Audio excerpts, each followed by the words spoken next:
Welcome to the Living Ageless and Bold podcast. Each episode, I bring you amazing women who inspire, educate, and share their experiences and journeys along the way.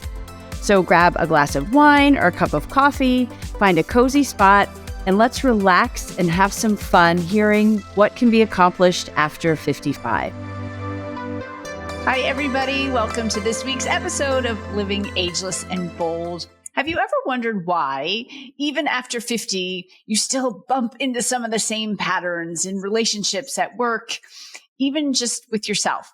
Well, my guest today is Dr. Sylvia Lafair, and she has built her life's work on uncovering those hidden patterns and showing us how to transform them into power. Her Pattern Pioneer framework reveals how your family history directly impacts your leadership legacy in all aspects of your life. And I cannot wait to dig in. So welcome, Dr. Lafair. Oh, thank you so much. Great to be here. Oh, well, and I have to tell you all how she got here, because my very first guest, who really has become just a favorite person in my life, is Jo LaMarca Matheson. And she studied with you, and she said, you have to have her on. She's so amazing. Everything about her is amazing. So I can't wait to share your amazingness. Well, it goes back at her. Yeah. We've known each other now for over 20 years. It's been it's been a great journey. Yeah. Wow. Well, and everyone, she's the very first episode, so you can listen to hers. Let's talk about your career a little bit, because you started on a different path than where you ended up. Yeah. Well, it's interesting. I started as a psychologist. You know, we had, as women back in the day, the choices were more minimal. It was be a teacher, be a secretary. And I said, no, I want to do something else. And I became a psychologist and then went into the field of family therapy that was blossoming back in the day. And it made a lot of sense to me because, you know, you had to sit with a group of people in a room and listen to each person as they spoke and not take sides, although there were times that wasn't so easy. But anyway, that's what I did. And then I got divorced.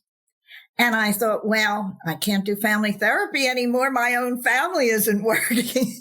So I was just going to go to Macy's or Bloomingdale's or whoever and sell sweaters. It just felt easier. Anyway, at some point during that time, I met my now husband, and he said, but that's so dumb. You're good at what you do. Can't you find another way? To which I said, no.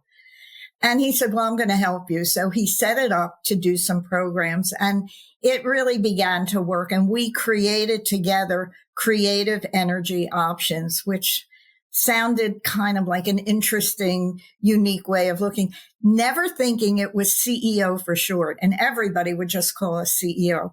Had no intention of ever going into the business world, ever. Didn't like it, didn't want to.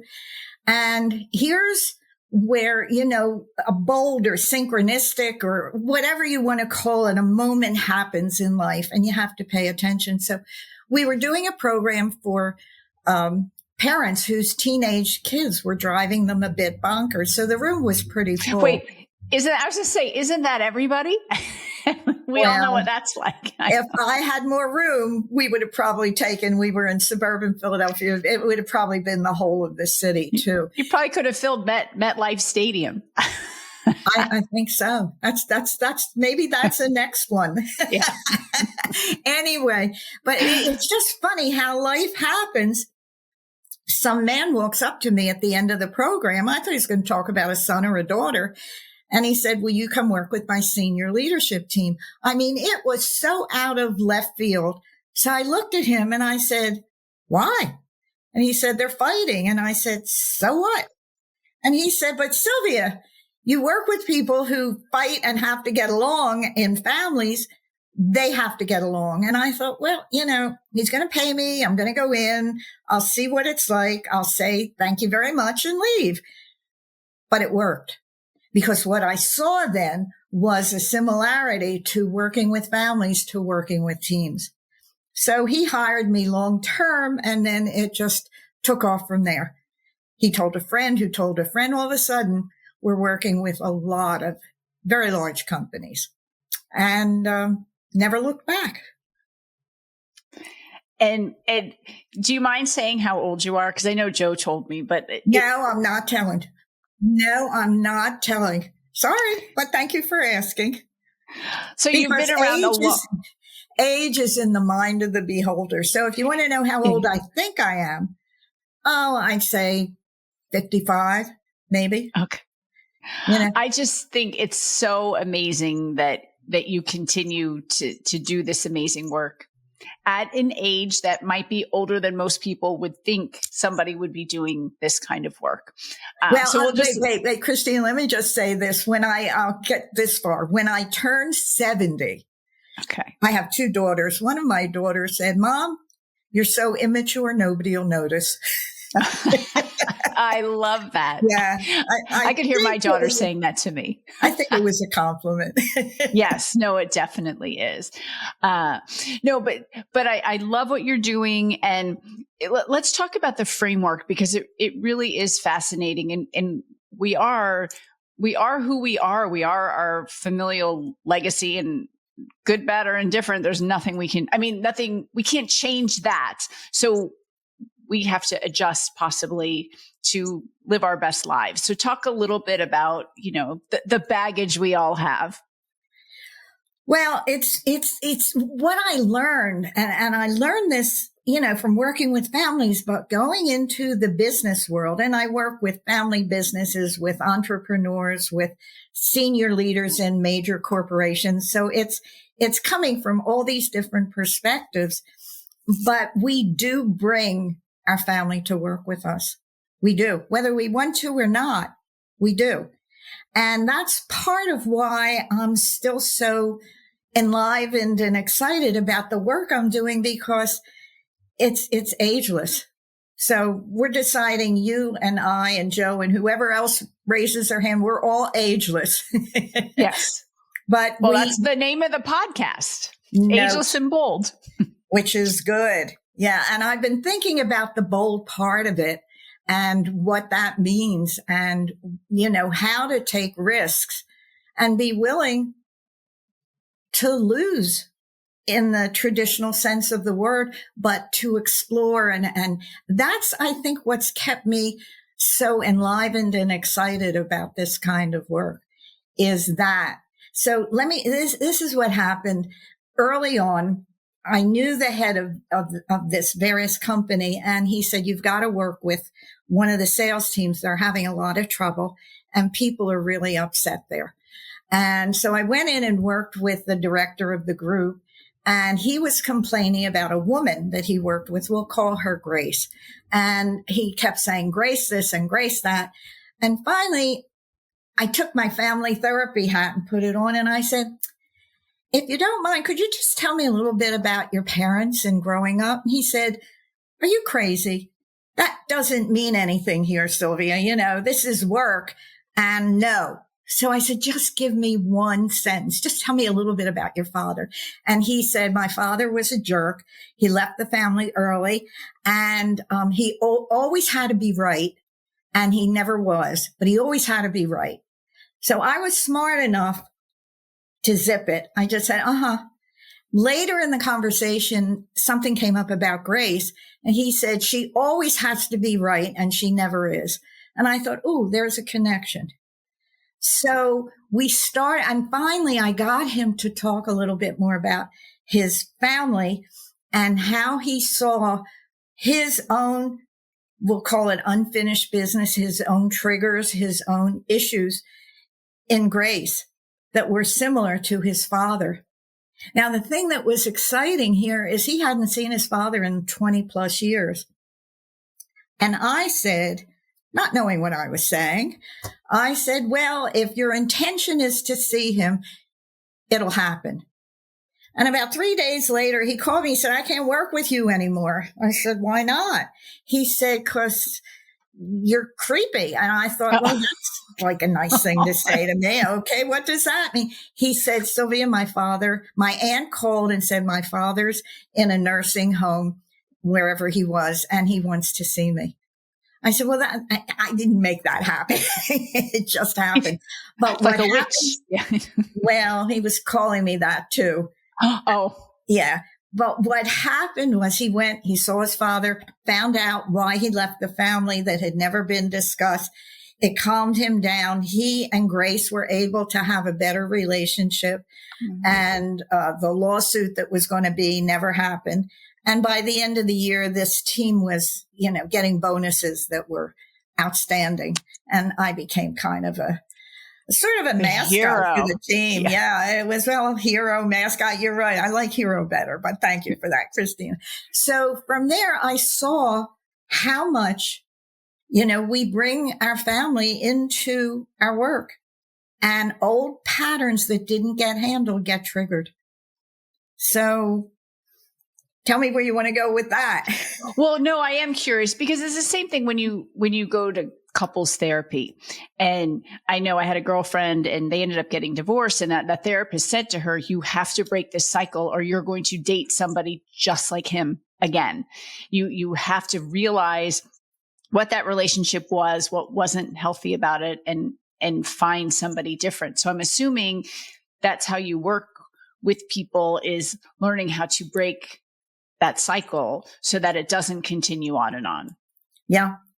We need to look. There are good patterns, altruism, caring. They're all good patterns. Not all patterns are bad, but the ones that create the trigger, that get us to have short breath and think I have to get out of here, or they don't know. Those are the ones we have to look at.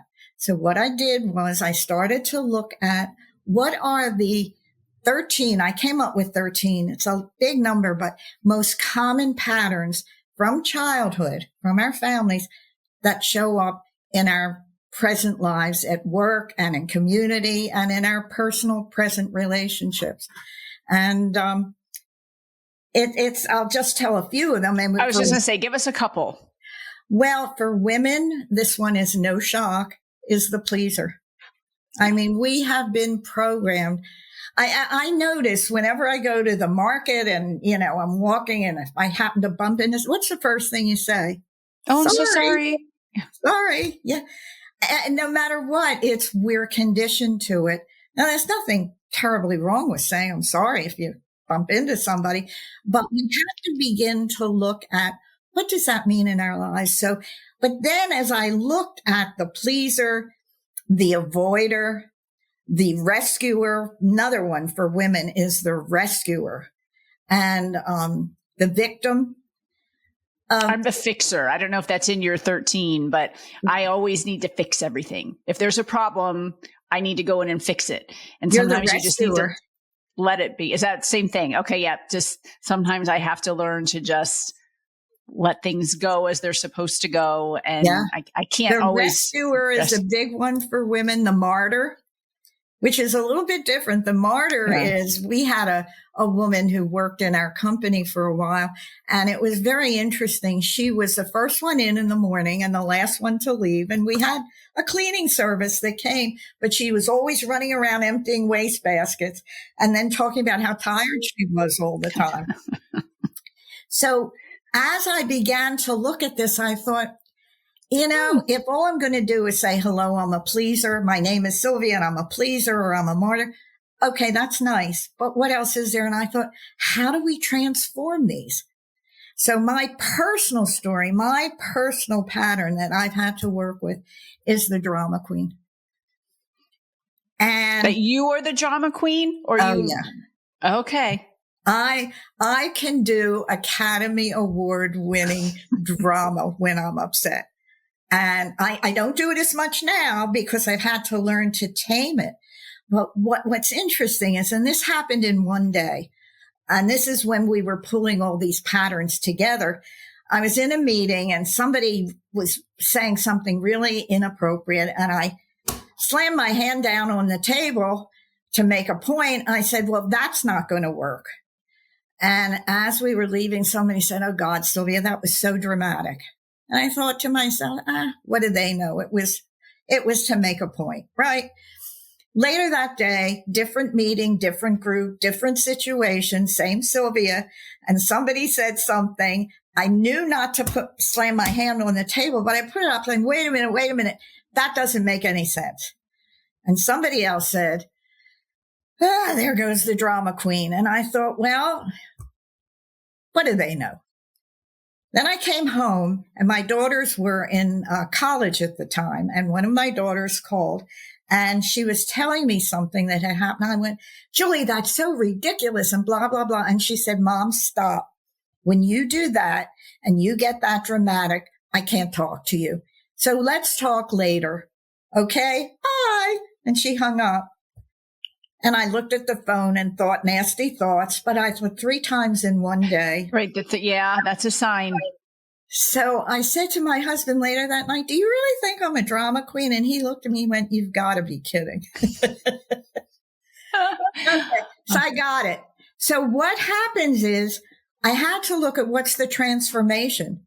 What happens with these patterns that we have, the pleaser, the martyr, the avoider? What happens? How do you transform them? And the drama queen or king becomes a good storyteller.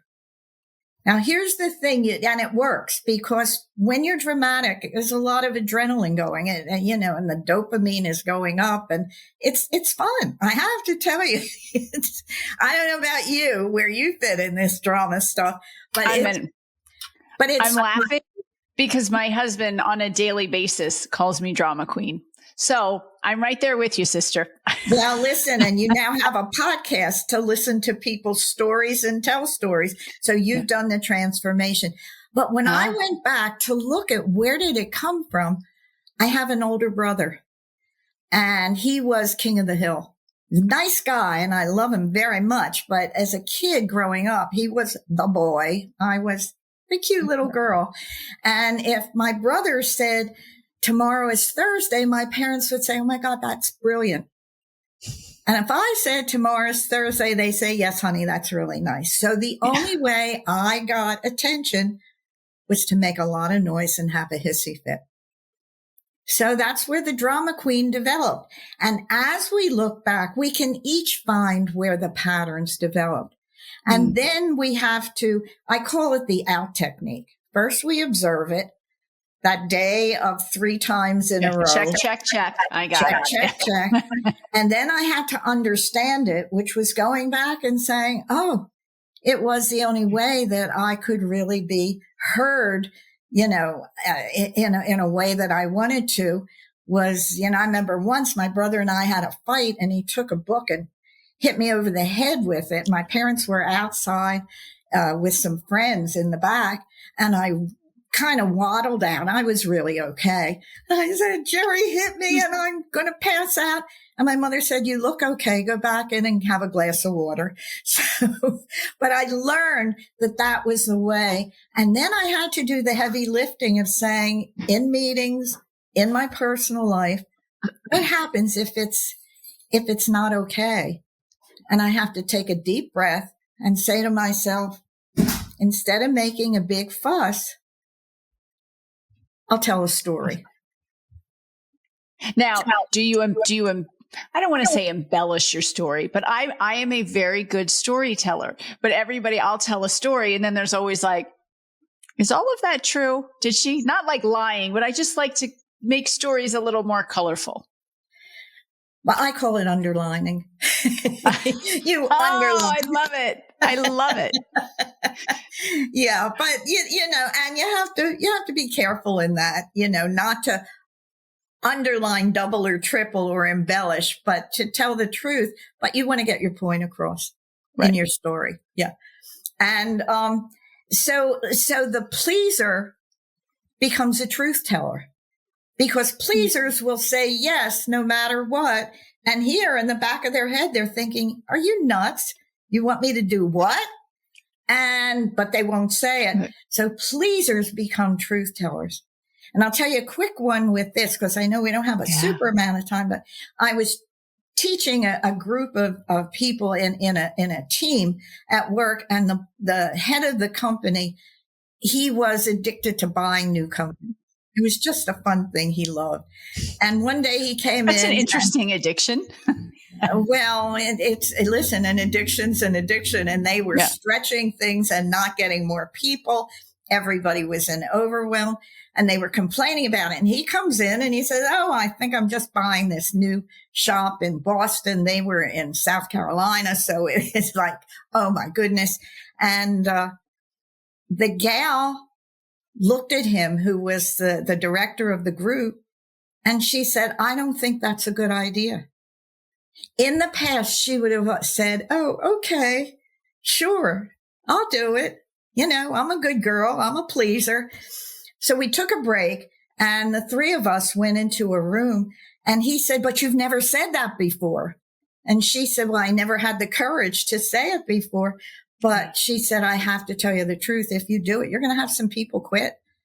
They're overextended as is." And he listened and he calmed down, and they didn't buy it and people didn't quit. And she became a major truth teller after that and learned how to do it. What was the transformation? How did you help her to be able to voice that? Well, she had to go back and look at the fact that as a kid, she was the middle child. Now, I don't want to go into where we fit in that, but she was very much one who wanted to keep the peace in the family. Sure. So she would say yes to everything. That's what pleasers do. And she finally got that it was not only destroying the essence of what was going on in the family, because the other two kids got away with murder, but it was drowning her.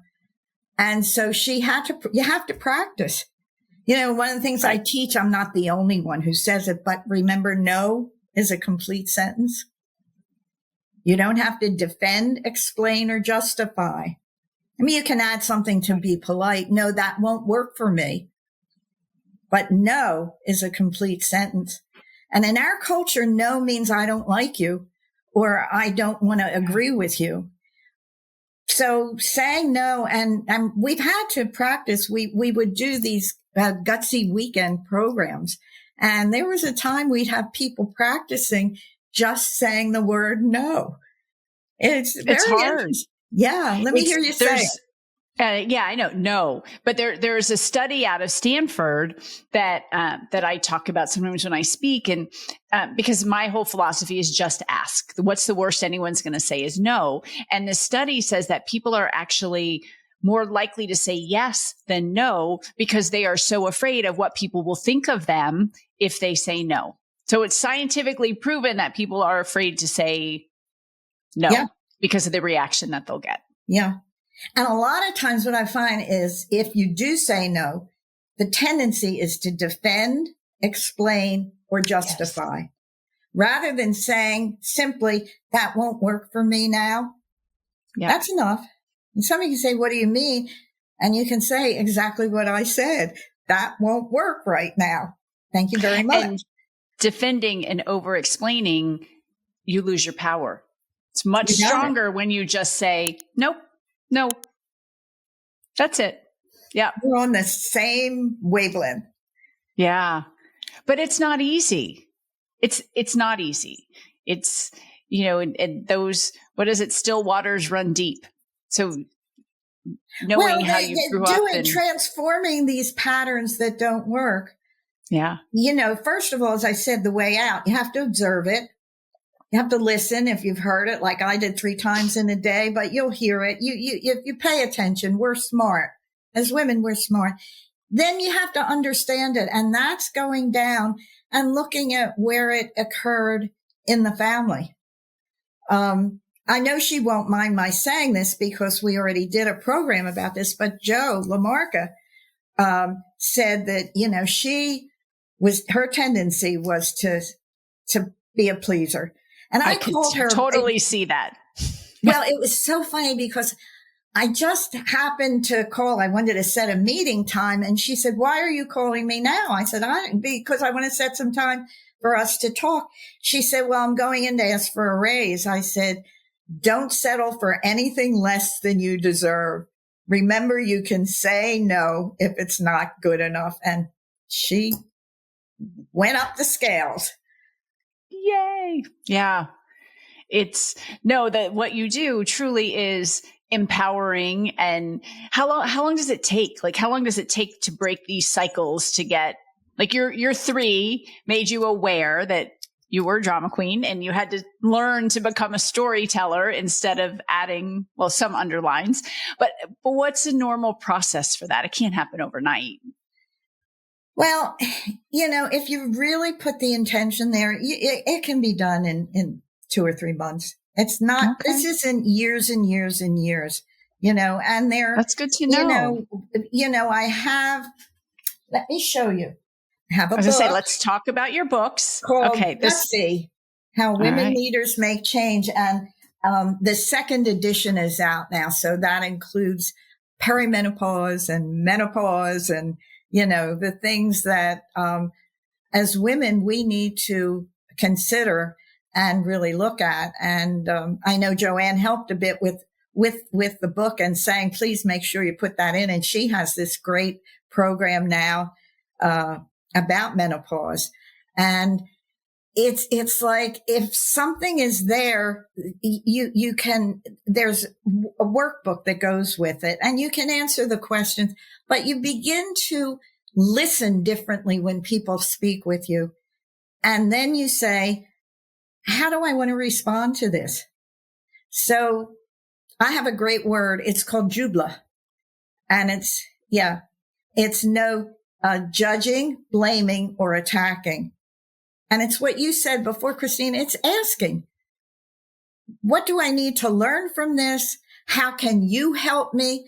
What is it I can say differently to you? What can you say differently to me? We're not an asking culture. We're a finger pointing culture. And, we need to learn how to, and the questions are really simple. What does that mean to you? And then zip it and listen.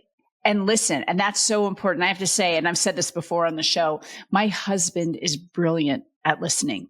I mean, that he just absorbs and asks questions, and he's brilliant at it. And I have learned a lot from him, watching him. I mean, he's closed huge deals just because he listened and found something in common with somebody and, asked them about their experience.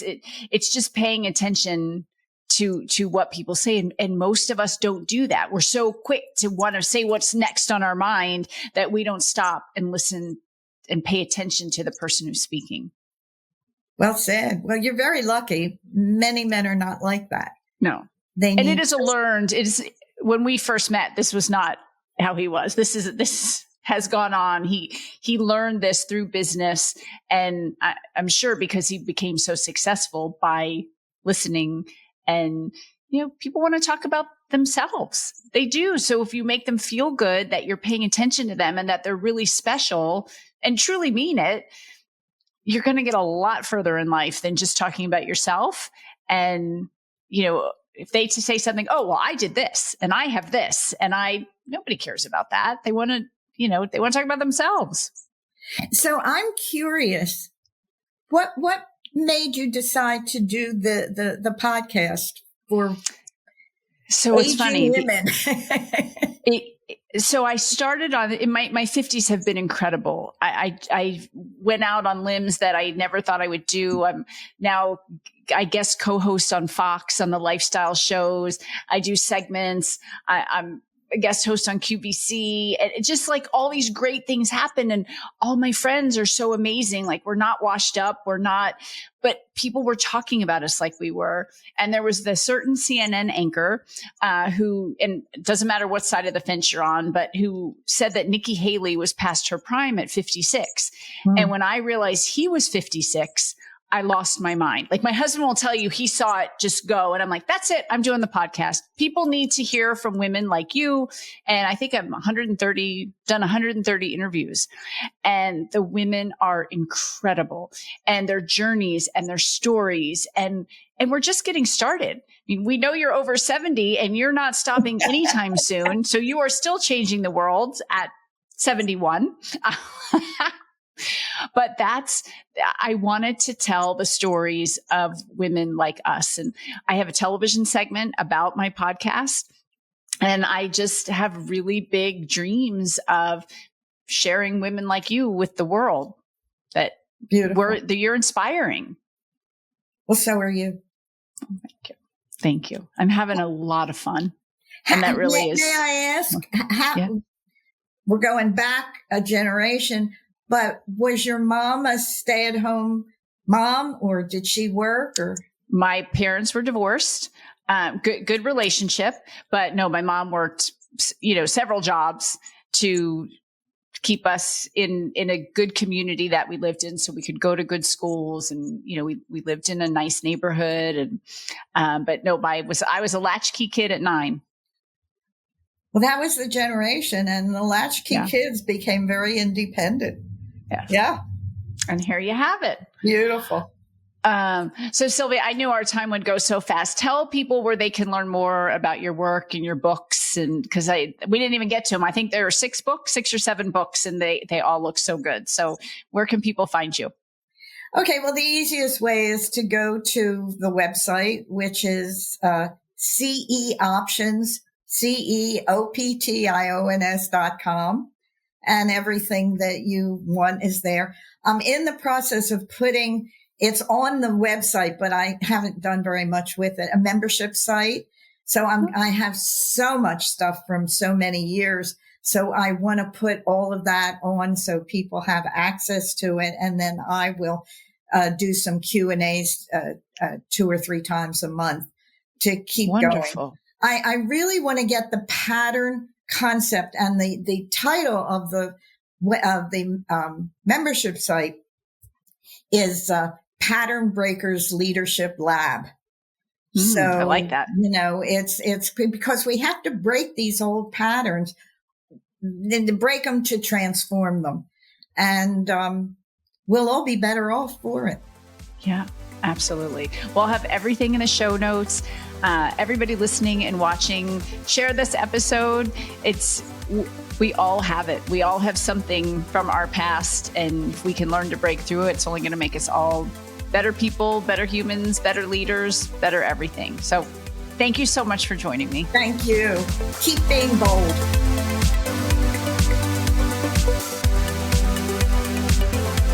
Thank you for listening or for watching this episode of Living Ageless and Bold. If you haven't already, please make sure you hit subscribe. And if you like the episode, I hope that you will give us a great review. You can also head over to livingagelessandbold.com and sign up for information, inspiration, and exclusive opportunities for us, women over 55. Thanks for listening. And remember, no matter what you do, keep living ageless and bold.